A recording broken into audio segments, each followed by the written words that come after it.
Bismillahirrahmanirrahim. Assalamualaikum warahmatullahi wabarakatuh. Kita berjumpa kembali dalam mata pelajaran marketing. Kali ini kita akan membahas mengenai pasar monopolistik, mengenai pengertian, ciri-ciri, faktor terbentuknya, kelebihan dan kelemahan. Pengertian pasar monopolistik.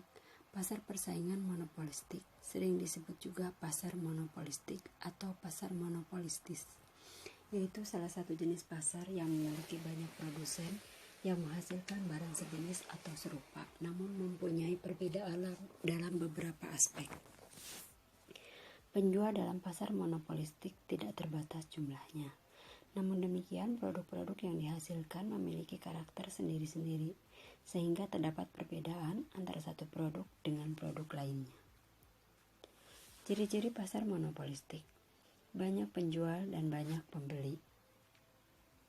Jumlah produsen yang ada dalam pasar monopolistik berjumlah besar, namun tak sebanyak pada pasar persaingan sempurna. Tipe-tipe yang dimiliki para produsen juga relatif sama. Jenis barang yang dipasarkan berbeda namun memiliki karakteristik sama atau semi substitusi.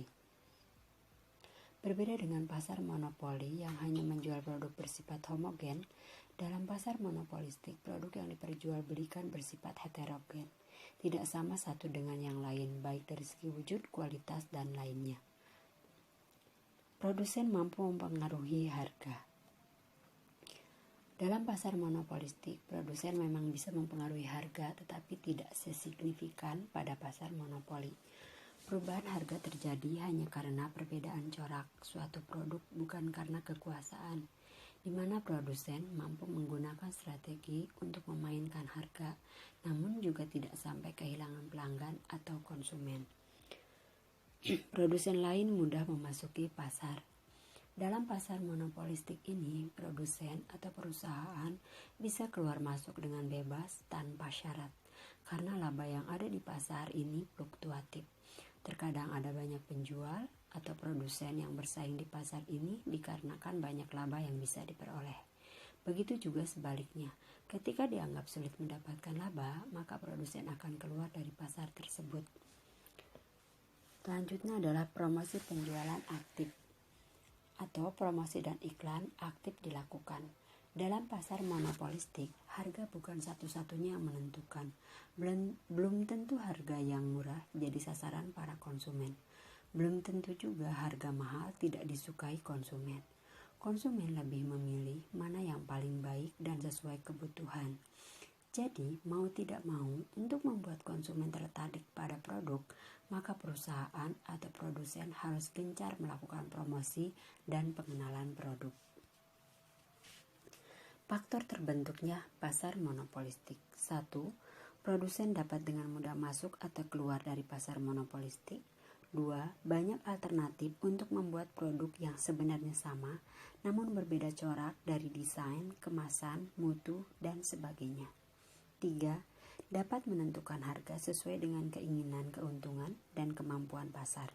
4. Dapat mempengaruhi atau mengikuti pasar dengan melakukan promosi dan iklan. Kelebihan pasar monopolistik. 1. Konsumen mendapatkan kebebasan memilih produk sesuai kebutuhan dan keinginannya, karena produk yang dijual banyak dan bersifat heterogen. 2. Kemudahan dan kebebasan keluar masuk pasar mendorong produsen untuk selalu menghasilkan produk baru dan menimbulkan kreativitas. 3. Diferensiasi produk membuat konsumen lebih selektif dalam memilih produk dan cenderung loyal terhadap produk yang disukainya. Adapun kelemahan pasar monopolistik: 1. Rentan terjadi persaingan yang tidak sehat karena semua produsen berlomba-lomba mendapatkan pelanggan dengan tujuan mendapatkan keuntungan maksimal. 2. Pihak yang tidak memiliki skill atau dana yang lebih akan mudah tergusur dari pasar ini karena tingkat persaingan yang ada sangatlah tinggi baik dari segi kualitas, harga, serta pelayanan. 3. Cenderung terjadi kenaikan harga karena adanya inovasi dalam menciptakan produk yang lebih baik dan baik lagi.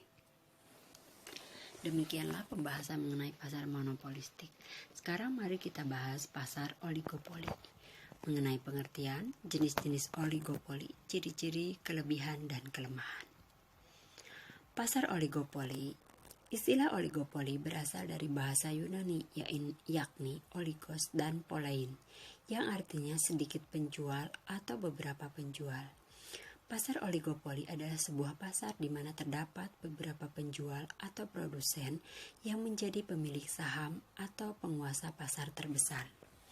Pasar oligopoli bisa terbentuk karena dua faktor, yakni efisiensi skala yang besar dan kompleksitas manajemen. Contoh dari pasar oligopoli antara lain industri motor, industri air mineral, industri rokok, dan lain sebagainya. Jenis-jenis pasar oligopoli. 1. Oligopoli murni. Pada pasar oligopoli jenis pertama atau oligopoli murni, produk yang dijual bersifat homogen dan identik. Pasar oligopoli jenis ini biasanya ditemui pada industri-industri yang menghasilkan bahan-bahan mentah. Contohnya, industri semen atau produk mineral kemasan. Yang kedua, oligopoli pembedaan.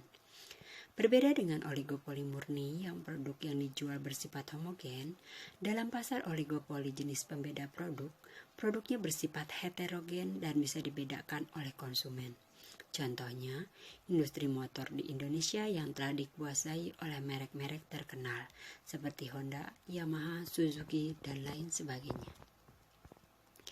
Ciri-ciri pasar oligopoli. 1. Menghasilkan dua jenis produk, homogen dan heterogen. 2. Promosi dan iklan sangat diperlukan. 3. Keberadaan perusahaan atau produsen jumlahnya sedikit. 4. Kompetensi non-harga. 5. Pihak baru sulit untuk masuk ke dalam pasar. 6. Harga konsisten tidak berubah-ubah. Kelebihan pasar oligopoli. 1. Pembeli mendapatkan kebebasan dan keleluasaan dalam memilih produk. 2. Penelitian dan pengembangan produk sering dilakukan. 3. Penerapan teknologi yang dipadukan dengan inovasi para produsen akan menghasilkan sesuatu hal yang baru. 4. Efisiensi dalam produksi sangat diperhatikan. 5. Kepuasan konsumen menjadi prioritas. Kelemahan pasar oligopoli. 1. Rentan menimbulkan ketimpangan atau ketidakrataan dalam hal pendapatan. 2. Sering terjadi eksploitasi terhadap pembeli serta pemilik faktor produksi. 3. Bisa menimbulkan inflasi. 4. Rentan terjadi persaingan yang tidak sehat dalam hal harga dan lainnya dengan tujuan mendapatkan pelanggan. Demikianlah materi kali ini, sampai bertemu lagi di lain kesempatan. Terima kasih atas perhatiannya. Wassalamualaikum warahmatullahi wabarakatuh.